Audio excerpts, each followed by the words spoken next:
Le pape François est malade, hospitalisé depuis plus d'un mois. Il vient de convoquer les cardinaux. Est-ce l'avenir de son pontificat qui se joue? Deux cardinaux africains pourraient jouer un rôle décisif dans les prochaines semaines. L'un, le cardinal Ambongo, un fidèle du pape François, et l'autre, le cardinal Robert Sarah, l'éternel contestataire. Mais qui sont-ils? Le cardinal Ambongo est membre du Conseil des cardinaux depuis 2020. Ce conseil rapproché autour du pape constitue de fait le gouvernement de l'Église. Aucun prélat africain n'a eu un tel rôle institutionnel, une telle influence au sein du Vatican. Théologien, mais surtout homme d'action, le prélat congolais est apprécié de François.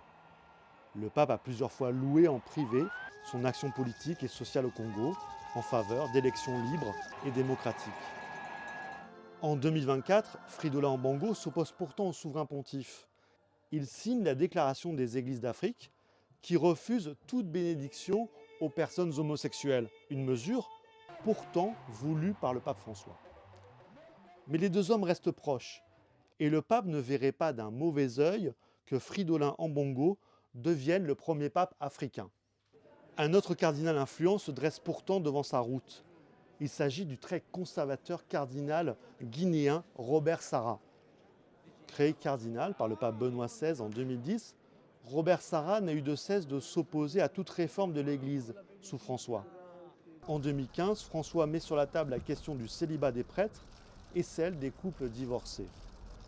Il convoque un synode sur la famille qui se veut réformateur. Robert Sarah, lui, réunit dans une petite salle 51 évêques africains opposés au pape. Objectif: tuer dans l'œuf toute réforme. Le synode est un échec. Sarah est le chef naturel de la faction conservatrice au sein de la curie. L'ancien archevêque de Conakry reste très influent sur le continent africain.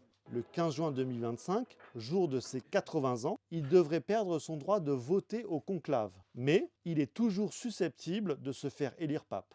Ces dernières années, les prélats africains sont devenus de plus en plus influents.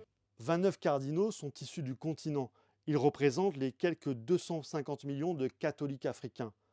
L'avenir de l'Église ne se fera pas sans eux.